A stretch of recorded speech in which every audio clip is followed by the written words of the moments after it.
놀러 와가지고 책 한 권 주게 되고 그 친구 놀러 안 왔으면은 아 친구분. 그렇죠. 그 저기 그 친구분이 그 성태영 교수 서울대 그 네, 우리 저 철학과 그 동기라고 그러셨죠? 그때 건국대학교 교수했는데요. 예. 웬일로 우리 사무실에 놀러 와서 요관한다 나온 책을 줬더니 며칠 만에 읽고 와가지고 저는 이제 그 얘기를 거기도 해서 동원됐네요. 그 다 동원된 거죠. 그리고 또 어떤 일설에는 약간 이 책이 그 미리 선생님께서 알고 계셨다. 글쎄요, 이런 얘기도 있어요? 그거를 제가 후에 저도 알았어요. 예, 예. 저희가 이제 뭐 실명을 거론해도 될 것 같은데 예, 예. 그 우리 고등학교 후배라 하면서 찾아왔는데 책을 내겠노라고. 예. 그게 이제 그 한의사면서 양의사를 한 예, 경희대학교 예. 출신인데 한의대 출신에. 예. 근데 이제 봉우 선생님께 이제 한의대 학생들이 예. 이제 그 의학 공부를 하러 예. 한 대 다녔나 봐요. 예, 예. 그때도 이제 그런 가끔 이제 그런 이제 도인들 얘기도 해주시고 단에 나온 얘기를 해주셔서 예. 아 그거 책으로 넣으시면 참 좋겠다 네. 말씀드렸더니 아 이 책은 5년 뒤에 나온다 그러셨대요. 정확히 그 5년 뒤가 바로 84년이고 갑자년입니다. 그래서 이 갑자년이 우리 백두산적 3000년 대운이 예, 시작하는 항상 해잖아요. 얘기하셨죠. 3000년 대. 그걸 다 천문을 보시고 구군융성 시기가 갑자년 예. 는 걸로 짚으시고 그때 책이 나올 걸로 뭐 어떤 의지를 가지고 이렇게 만들어 가셨는지 아니면은 뭐 천기가 그러하다는 걸 아셨든지 예. 책은 맞아 5년 후에 갑자년에 나온다라고 그 말씀하신 놀라운 일이죠. 그러니까 기다리셨던 이성환 거예요. 씨의 그 증언이네요. 이성환 씨 그 한의대 그때 맞습니다. 찾아뵀다는 예, 이성환 그분의 증언이네요. 맞아요.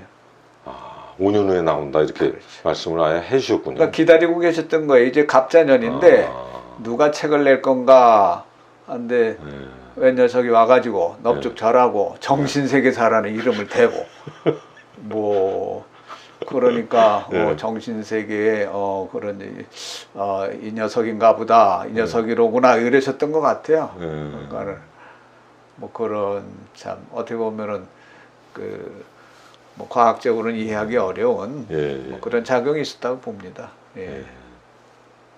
그러니까 하여튼 그게 심상치는 않네요. 처음 찾아뵀을 때 바로 그렇죠. 내자고 이렇게 하시면서 할 말이 있다. 그렇죠. 민족에게 그렇죠. 국민들에게 할 말이 그렇죠. 있다.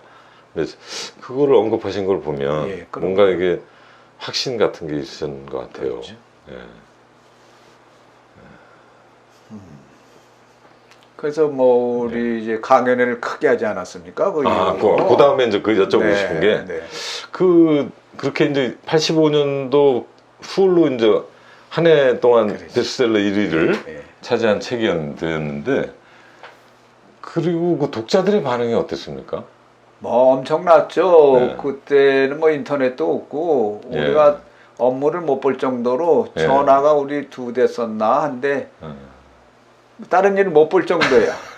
전화 받으면 전부 우학도인 만나게 해달라고. 법해야 된다고. 그렇죠. 우학도인이죠. 우학도인. 네. 그래가지고 놓으면 또 전화 오고 맨 그 전화라. 그래서 편지 같은 것도 많이 왔다고 그렇죠. 그래서 그러면은 언젠간 뵐 수 있는데 그러면 본인들 뵙고 싶은 사연을 적어서 출판사로 보내면 궁금한 거를 그렇지. 아니 책 보고 나서 궁금한 거를 궁금한 거나 뭐 뵙고 싶은 보내라. 그럼 때가 되면 우리가 연락을 하리다. 그런 게 뭐 엄청나게 쌓였어요. 나중에 우리 봉호 선생님께 한번 보여드리기도 했죠. 일부는 이렇게 사진 많이 왔습니다.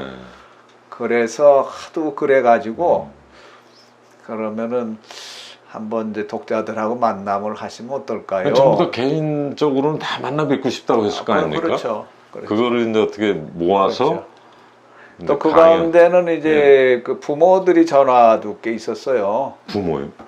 청소년들이 단을 읽고 나도 도사가 되겠다고 이 집에 편지 써놓고 난 이제 입산수도기를 떠납니다 하고 이 녀석이 사라졌는데 당신 내가 그 책 내가지고 우리 아들이 사라졌다 책임져라 이런 전화도 꽤 있었습니다. 항의성 전화. 그렇죠. 그 부모들이 집 나간 애들 그런 것도 또 많았고 그래서 첫 모임이 이제 교보문고에서 열었어요. 독자의 만남을. 예.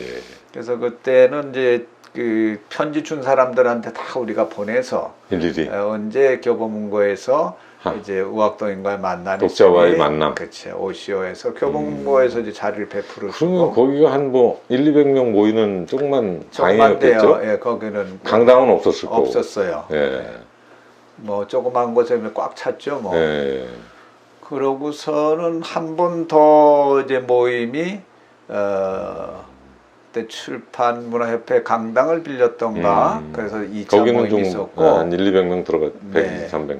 그다음에 또 이제 그래서 좀 크게 한번 예.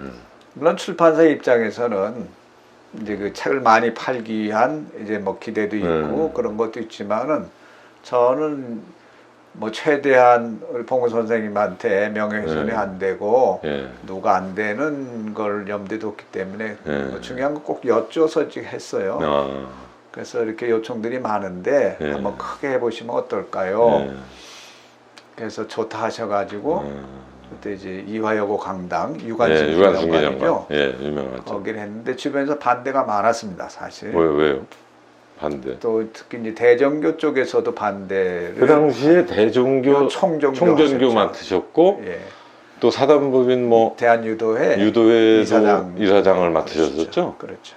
아, 그래서 그래서 그 반대하는 이유는 예. 그냥 이렇게 뭐 실화를 중심으로 했지만 그냥 책 속의 인물, 소설 속의 인물로 이렇게 이제 동정심을 가지고 그런 거 선에서 하는 게 좋지 않냐. 실제로 독자들을 만나게 되면 좀 이제 뭐 안 좋은 일이 있을 수도 있고 또는 기대가 너무 커서 실망할 수도 있고 그렇지 않겠는가. 나서지 않으시는 게 좋겠다 이런 이제 반대 의견도 있었어요. 네. 그래서 저는 뭐 그 선생님 뜻대로 하십시오 하니까 예.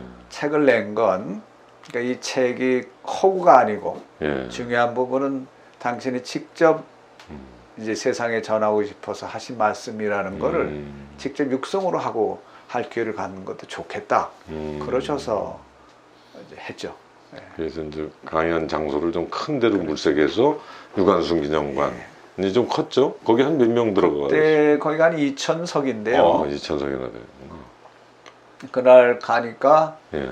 뭐 장사진을 이루고 어마어마하게 줄을 쓰고 그때 우리가 신문에다가 이렇게 미리 광고를 조그맣게 하셨군요. 그때는 책 옆에다가 쪽 광고에 5cm짜리 광고예요. 예, 거기다가 했는데도 그렇게 많이 도인과의 왔어요. 만남, 우학도인과의 만남이 언제 조그맣게 있습니다. 쪽 광고를 그렇죠. 했는데도 그러니까 뭐 관심들이 높으니까 지방에서도 또 오고 그 전날 여관에서 자고 예. 아침부터 줄 서고 앞자리 앉으려고 아니 그러면 그 2,000석인 그 유관순 기념관이 다 찬 거예요? 다 차고 입석까지 복도까지 꽉 찼어요. 야 복도까지. 네. 그래서 더 이상 못 그러고도 들어갔는데 못 들어간 사람이 또 막 수백 명이에요. 밖에.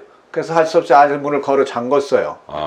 그랬더니 밖에서 막 문 두들기고 아우성을 막 치고. 내가 저 마산에서 왔고 저 강원도에서 왔는데 들여보내달라고. 그래서 그 서대문 경찰서에서 막 형사들이 나왔어요. 그 뭔 정도로. 일이냐고. 어쨌든 성황리에. 성황리였네. 그 제가 이제 사회를 봤는데 2,000명이 그러면 훨씬 넘게 왔네요. 그렇죠. 2,000 막 몇백 명이 막. 예. 사회 보시고 네. 그때 뭐 작가 뭐, 김정민 씨도 김정민 잠깐 씨도 나와서 앞에 이제 인사만 뭐 인사만 하고 하고 봉 선생님 전하실 말씀하고 그다음에 또 이제 질의응답도 있고 그렇게 그때 했습니다. 그 녹음 테이블 주셨잖아요. 예. 그래서 그걸 녹취를 해서 책으로 예, 저렇게 그렇죠. 이제 그 선생님 책으로도 녹취록으로도 냈는데 그 선생님 말씀이 아주 그 무쇠같이 그냥 강건하시던데요. 아 그러면요. 아주 쩌렁쩌렁하시던데요. 그러면요. 그러면. 그때 말씀이 네. 그러면. 굉장히 원하셨던 바를 네. 진짜 그동안 이렇게 대중들에게 하고 싶었던 말씀이 많았던 그러면요. 그런 적이셨던 것 같아요. 말씀. 그렇죠. 오랫동안 품고 오셨던 이제 우리 국군 융성기에 우리 국민들에게 희망과 용기를 주고 우리 역사의 그 장대함을 이루고 또 우리 미래가 찬란할 거를 국민들이 그렇게 알고 그런 1등 국민이 되기 위한 그런 노력들을 했으면 또 그런 이제 특히 이제 정신세계를 단을 말씀하신 건 결국은 우리가 물질적으로보다도 우리가 수양과 그런 이제 수련을 통해서 또 뛰어난 이제 정신력을 갖추는 것이 중요하다고 보신 거죠, 뭐. 하여튼 그 제가 이렇게 다시 녹취를 다시 하면서 그걸 적으면서 선생님 말씀을 계속 반복해서 듣고 이렇게 했는데, 그때 느낌이 그 당시에 그 청중들이 뭔가 이렇게 반신반의하고 그렇죠. 처음에는 온 것 같아요. 그렇죠. 반신반의. 그렇죠. 이런 심정으로 왔다가. 진짜 도인인가 보자. 근데 선생님께서 말씀이 너무나 강건하시면서 주체가 있고 그 확신에 찬 이 말씀들. 그 어떤 사람들 회의적으로 막 질문을 해도 맞아요. 하나도 일말의 그 주저함도 없이 말씀이 나오시면서 확신에 찬 말씀을 하시니까 나중에는 그 청중들의 분위기가 완전히 그 선생님한테 동화되는, 맞습니다. 막 환호성을 치고 박수를 맞아요. 치는 그런 분위기로 끝나더라고요. 그래서 그때 상당히 감동적이었어요. 그게 이렇게 듣기만 해도 그 당시 분위기가, 특히 옆에서 지금 송 원장님께서 막 사회를 분주하게 보시면서 뭐 말씀을 막 해주시는, 열정적으로 또 해주시고, 그래서 막판에 마지막 그 강연이 끝날 때 분위기는 완전히 막 그 환호성, 그 진짜로 맞습니다. 살아있는 도인에 대한 그렇죠. 경의, 그렇죠. 이런 거를 그 대중들이 알아서 막 하더라고. 박수를 맞아요. 치면서 맞아요. 막 환호를 하는 거예요. 맞아요. 그래서 저는 그 당시에 그 85년도, 그 5년도잖아요. 그렇죠. 6년도. 그 소설 단이 나왔을 때 그 한국 사회의 그 여러 가지 정황, 뭐 정치며 경제며 그렇죠. 사회 문화의 모든 그 정황이 이런 도인, 이런 실제 현실 그 도사, 소위 말하는 진짜 이런 분들을 기다린 게 아닌가.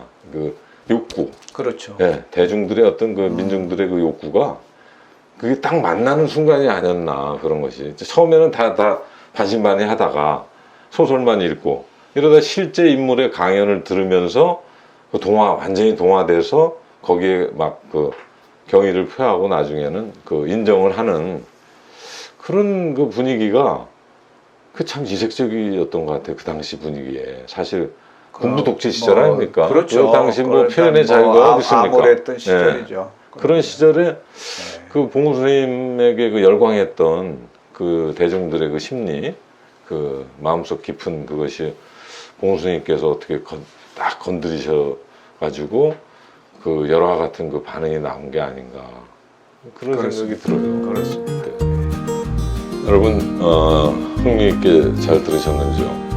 네, 오늘은 여기까지로 마치고요. 다음에 또 새로운 소재로 찾아뵙겠습니다. 감사합니다.